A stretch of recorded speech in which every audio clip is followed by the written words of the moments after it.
All right. Al reminds me that I forgot my protocol. Military can't leave their house.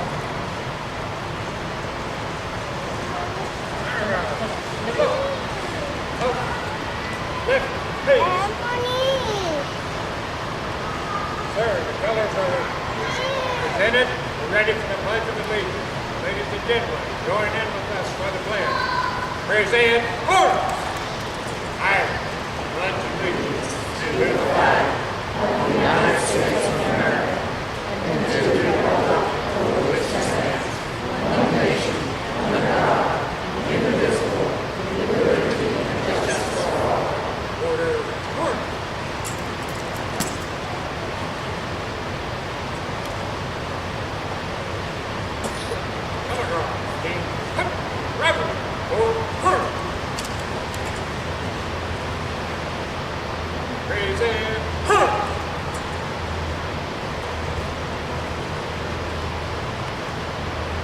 Oh, say can you see by the dawn's early light what so proudly hailed at the twilight's last gleaming, whose broad stripes and bright stars through the perilous fight all the ramparts we watched were so gallantly streaming. And the rockets' red glare, the bombs bursting in air, gave proof through the night that our flag was still there. Oh, say does that star-spangled banner yet wave for the land of the and the home of the brave.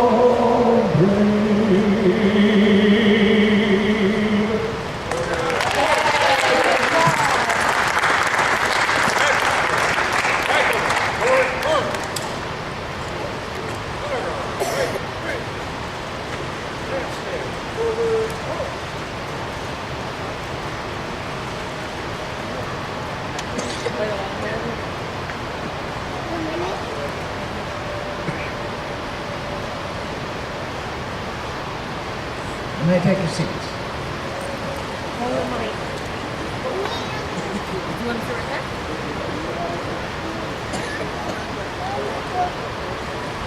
Okay, tonight we're especially pleased to honor two of our World War II veterans. Well, we want to honor all the veterans, if you would. Would all the veterans who have served our country in a uniform please stand so that we can appreciate the things that you've done.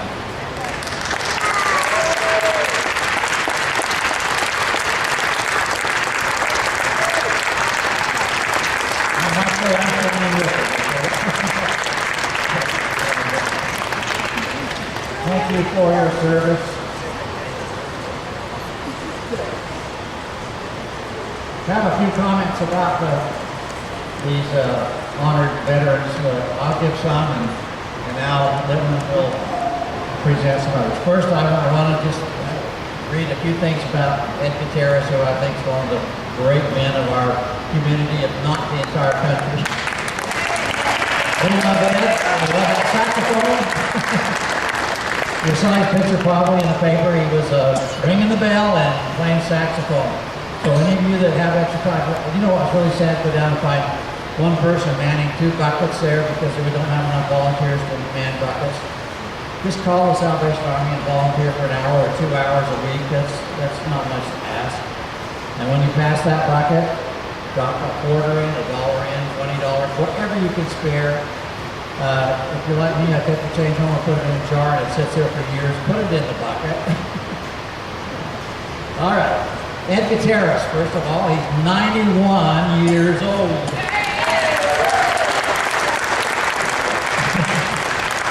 He was born on October 13th, 1921. That was way beyond anything I can remember.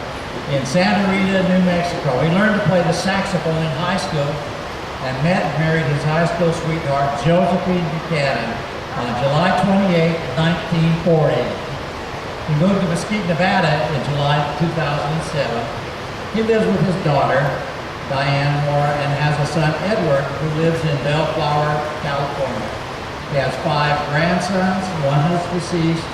He has 7 great-grandchildren, 2 great-great-granddaughters, and a great-great-grandson due any minute.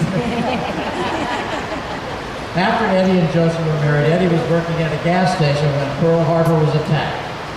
He went to work at the Los Angeles Post Office in 1943 and was sent his draft notice in 1944. He had a co-worker who was a retired chief petty officer who wrote a letter to the recruitment office, and Ed was drafted into the Navy because he worked for the post office. He was sent to work at the Fleet Post Office in San Francisco, California. When they discovered he could read and play music, he was assigned to the Fleet Post Office Orchestra. He served from September 1944 to April 1946. It's tough to get into a military band, I'll say that. So, great credit to him for getting, I tried myself. They had me play tap one time, took the bugle away. Ed also belongs to the Knights of Columbus and is a member of the American Legion. He volunteers at the Mesquite Veterans Center and plays the saxophone for the Salvation Army ringing of the bells. Ed, thank you dearly for your service and your service to the community. Now,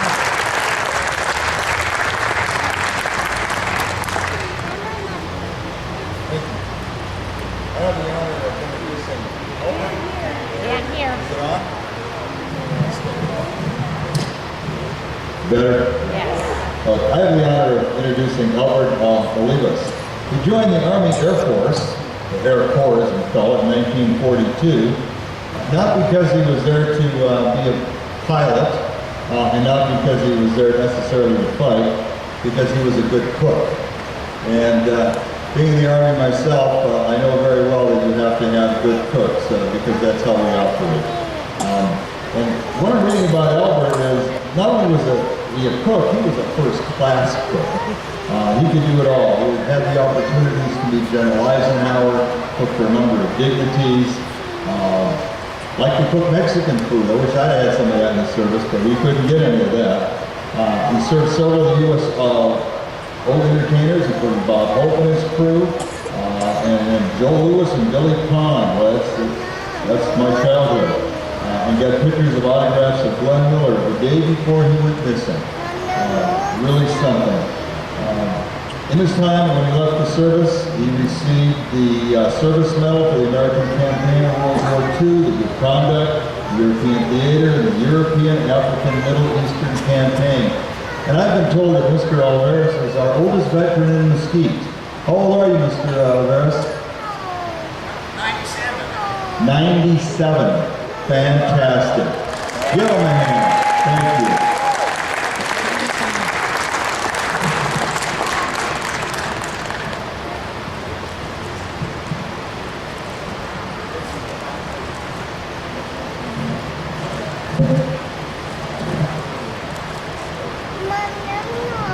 Yeah, Al is going to present plaques, special plaques to these heroes of ours. Go ahead. Let me read these and then I'll bring them over to them.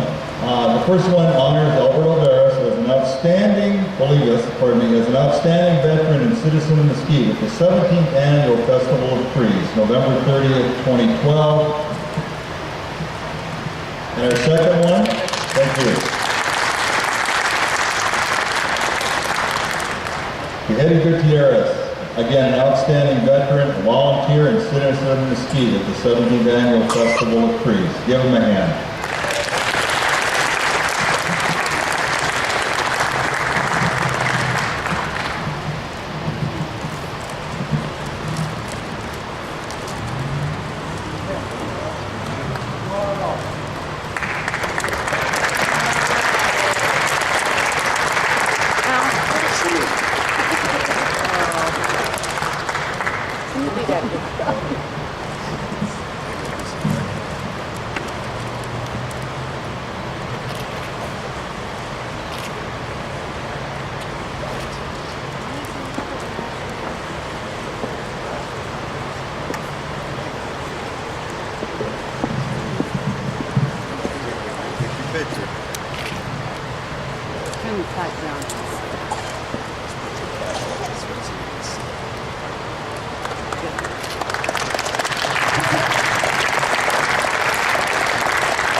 Thank you again, Ed and Albert, we're honored to be in your presence tonight. We have a special treat now.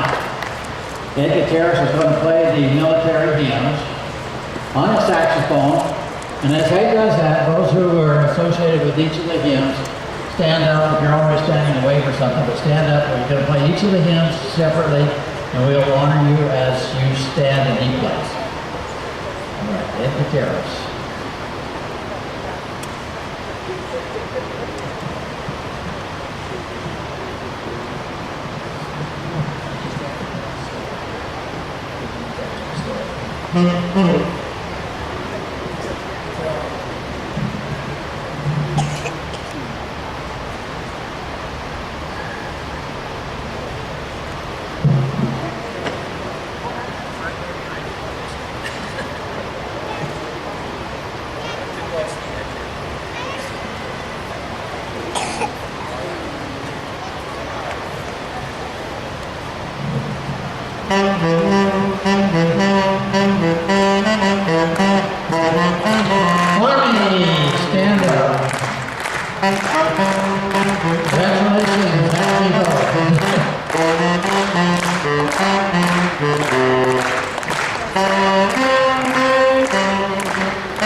Thank you, Ed. Give Ed a big hand. He's doing really great. Okay, the next on our program is Mark Buchanan. Mark, are you ready? And after Mark, Councilman Al Littman will give us a few words. And after Al, we'll have taps by Dennis Angie. Then our veteran program will be concluded.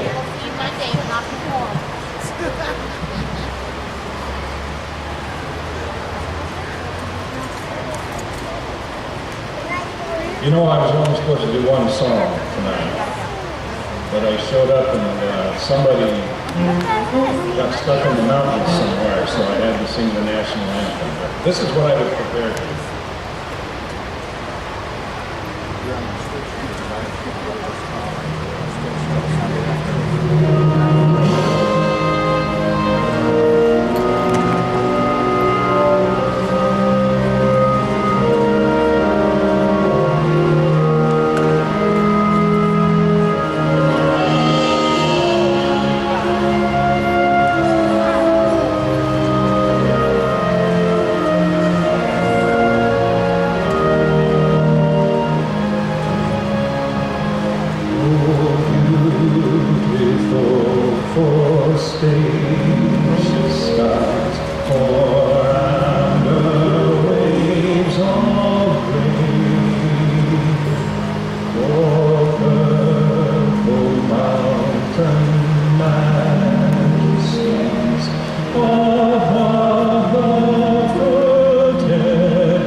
This one looks good. We have any soldiers project over here. I know you've seen a lot about it in the paper. And that's the reason I'm here tonight. Not so much to talk about the Any Soldiers program, and I'm not going to take too much of your time. I'm going to talk to you about a subject that is fairly closely related to that. And it deals with our soldiers that are returning to us now and have been for the last few years. For most of us that served our country, the war is long over. For those of us that have tasted combat in any amount, it was an experience unlike anything we knew before, or probably ever experienced again. And it's not simply the fighting, the fear, the smells, the noise, the exhaustion, the strain, and sometimes pain. It's also the everyday living. It was hard at first, and often very hard. For many, it takes a long time to get better, but many never do. For me personally, the transition home wasn't so bad. I had a loving wife waiting, the prospect of a good job, the economy was fantastic. Even though we were looked at with some disdain, I could understand the whys, even though I couldn't agree with the reasons. Many came home changed forever. Accidents, violence, drug and alcohol abuse, broken relationships, criminal behavior, homelessness, suicide were common. Alienation from society was not unusual. Today as a society, we need to learn from the lessons of the past, of the conflicts, and to learn to relate to the thousands of men and women returning to a changed world. I'm going to quote from some comments made by some returning troops from Iraq and Afghanistan about the difficulties of their transitions back to, as we referred to when I came home as, quote, the world. These are quotes. For 18 months I was surrounded by men with guns. When I came home I felt vulnerable without them. For 18 months I suffered the indignities and depravities of military life in a combat environment with a core of friends. When I came home I felt lonely without them, even when surrounded by family or other friends. For 18 months I kept a constant watch on my surroundings and the people around me. When I returned home I could not break the habit but remained hyper-vigilant outside the walls of my home. For 18 months I studied every piece of garbage or discarded junk along the road. When I came home I couldn't stop. Riding in the passenger seat always made me nervous when someone would drive over a piece of trash. For 18 months as a leader of soldiers, I had to keep my emotions in check. When I came home, people told me I was distant and withdrawn. For 18 months, I had no choice about what to wear, what to eat, what to do, or when to sleep. When I came home, I was overwhelmed by choices, sometimes to the point I was unable to make decisions. For 18 months, I dealt with issues that were literally life and death, ones eternal in their scope. When I came home, I found people worried about matters of no consequence at all. Chaplain Douglas A. Etter of the 28th Infantry Division wrote a letter home. He gave it a title, and he called it Quiet Conversations. I'm going to give you a couple excerpts from it. Many of the quiet conversations I'm having these days center on the subject of fear or anxiety. The fear is not combat. Most of the soldiers couldn't wait to return home. Yet as excited as they were to go home, many were equally afraid, and they don't know why. It doesn't make sense, they tell me. They are confused, anxious, and embarrassed. They're not sure how they'll be received when they get home. They're afraid they won't fit back into their family or circle of friends. They are nervous what long-term effects this experience will have on them, physically, emotionally, and spiritually. What it will be like to be normal again. How does one even define normal after all of this? What I've been talking about this evening has been just a brief overview, as I see, of post-traumatic stress syndrome that has affected so many of our returning soldiers. Probably far more so than the PTSD that came from our prior conflicts. The reason why we are complicated and would take an evening to explain. As the war in Afghanistan comes to a close, there will be a tendency to believe the story is over. Nothing could be further from the truth. We need to make sure the returning veterans have the care and benefits they have earned. And the generations to come, it will be our most important responsibility. Right now, one of our own, Rob Stepp from our police department, is in harm's way in Afghanistan. When he returns, like so many others coming back to Mesquite and the surrounding areas, we hope he adjusts without difficulty. What we can do for Rob and the many others we know is to have patience, understanding, and support, and above all, share a quiet conversation with them. To our veterans and their families, thank you for your service and for everything you have done to make this nation the greatest country on earth. To those of you here tonight, thank you for your unwavering support of America's military personnel, and thank you for all you do for our servicemen and women. Don't forget our Any Soldier Project. God bless our troops, and God bless the United States. Thank you.